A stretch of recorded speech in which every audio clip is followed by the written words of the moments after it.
Champions trophy గెలిచి full జోష్ లో ఉన్న భారత క్రికెటర్లు ఐసీసీ వన్డే ర్యాంకింగ్స్ లోనూ దుమ్మురేపారు. తాజా ర్యాంకింగ్స్ టాప్ 10 లో ఏకంగా 4 భారత బ్యాటర్లు చోటు సంపాదించారు. ఛాంపియన్స్ ట్రోఫీ ఫైనల్లో 76 పరుగులు చేసి మ్యాచ్ విన్నింగ్ ఇన్నింగ్స్ ఆడిన టీమిండియా కెప్టెన్ రోహిత్ శర్మ 2 స్థానాల్లో ఎగబాకి 3వ స్థానానికి చేరుకున్నాడు. యువ ఓపెనర్ శుభ్మన్ గిల్ 784 పాయింట్లతో అగ్రస్థానంలోనే కొనసాగుతున్నాడు. పాక్ బ్యాటర్ బాబర్ అజాం 770 పాయింట్లతో 2వ ర్యాంకులో ఉండగా ఫైనల్లో నిరాశపరిచిన విరాట్ కోహ్లీ 736 పాయింట్లతో ఒక్క ర్యాంక్ కిందకి పడిపోయి 4వ స్థానంలో నిలిచాడు.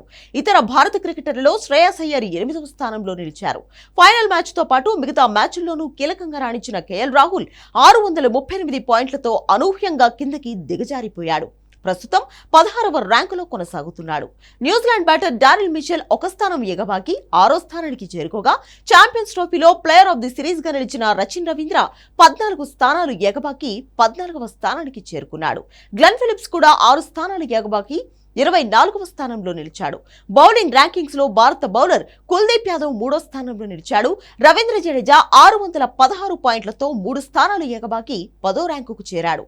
శ్రీలంక స్పిన్నర్ మహేష్ తీక్షణ నెంబర్ 1 స్థానంలో కొనసాగుతున్నాడు. ఛాంపియన్స్ ట్రోఫీలో 9 వికెట్లు పడగొట్టిన న్యూజిలాండ్ కెప్టెన్ శాంట్నర్ 6 స్థానాలు ఎగబాకి 2వ స్థానానికి చేరుకున్నాడు.